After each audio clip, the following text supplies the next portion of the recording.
Lebanon पर Israel की ओर से हमले लगातार जारी हैं। राजधानी बेरूत पर इजराइल ने एक और भीषण हमला किया है। भीषण हमले के बाद वहां धमाका हुआ। हिजबुल्लाह के ठिकाने पर यहां हमला किया गया है। बेरूत में इजराइल की तरफ से अटैक की तस्वीरें देखिए। हमले के बाद जबरदस्त धमाके की आवाज सुनी गई। दरअसल हिजबुल्लाह जो है वो यहाँ पर रिहायशी इलाकों को अपना ठिकाना बना रहा है और इसीलिए लेबनान के जो रिहायशी इलाके हैं, बेरूत के जो रिहायशी इलाके हैं जहां आम लोग रहते हैं, वहां पर इजराइल की ओर से अटैक हो रहे हैं और हिजबुल्लाह के एक एक आतंकी को चुन चुन कर ढेर किया जा रहा है।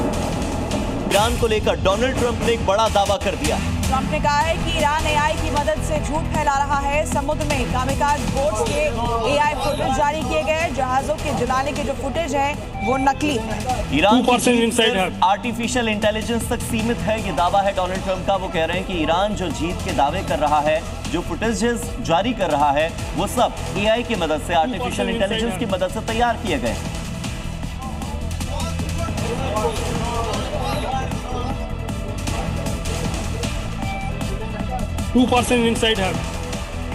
तो समय के साथ ईरान युद्ध और भी ज्यादा विध्वंसक होता जा रहा है।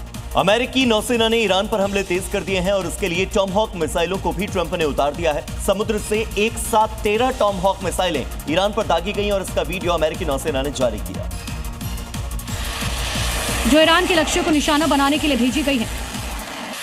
यह हमला अमेरिकी नौसेना के यूएसएस जॉन फिन डिस्ट्रॉयर से किया गया, जो ईरान के पास समंदर में खड़ा है। हर मिसाइल की उड़ान और निशाना साधने की प्रक्रिया नजदीक से ट्रैक की गई। देखिए कैसे एक एक कर मिसाइल निकल रही है, जो ईरान में अपने टारगेट को हिट कर रही है। टॉमहॉक एक मध्यम दूरी की सबसोनिक क्रूज मिसाइल है। इसे जहाज और पनडुब्बियों से लॉन्च किया जा सकता है और ये लंबी दूरी तक मार करने में सक्षम है। इस मिसाइल में परमाणु पेलोड ले जाने की भी क्षमता है। अमेरिकी नौसेना अधिकारियों का दावा है कि ईरान पर टॉमहॉक मिसाइल से किया गया हमला एकदम सटीक था। मिडिल ईस्ट में अमेरिकी सुरक्षा तंत्र पर ईरान के हमलों का बड़ा असर देखने को मिल रहा है। सैटेलाइट फुटेज और रिपोर्ट्स के मुताबिक ईरानी ड्रोन्स ने अमेरिकी बेस के रडार और एयर डिफेंस सिस्टम को भारी नुकसान पहुंचाया है। इस तकनीकी जंग में अमेरिका को अरबों डॉलर का नुकसान हुआ है। क्योंकि ईरान की ड्रोन तकनीक जबरदस्त है। ईरान की ओर से जारी इस वीडियो को देखिए, जिसे ड्रोन का बंकर कहा जा रहा है। ऊपर से सामान्य दिखने वाली जगह एक बटन क्लिक होते कैसे खुलती है और उसके अंदर ऑपरेटर घुसते हैं, जिसे खूनी फोर्स कहा जा रहा है। टारगेट सेट किया, कमांड दिया और बटन दबाया, जिसके बाद पहले बंकर की छत खुलती है, फिर ड्रोन एक्टिव होता है और यहां से उड़ान भरता है। हॉर्मुज़ स्ट्रेट से कार्गो शिप और टैंकर्स की आवाजाही बंद होने से ऊर्जा संकट के बीच भारत के लिए राहत वाली खबर है।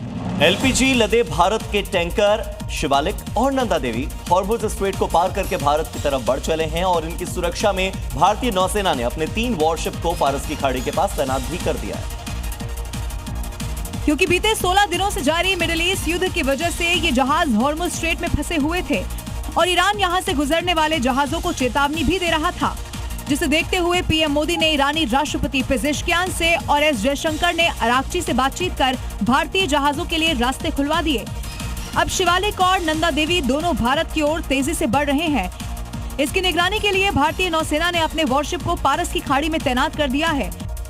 ये कदम समुद्री व्यापार मार्गों की सुरक्षा बनाए रखने और जरूरत पड़ने पर जहाजों को तुरंत सहायता देने के मकसद से उठाया गया है।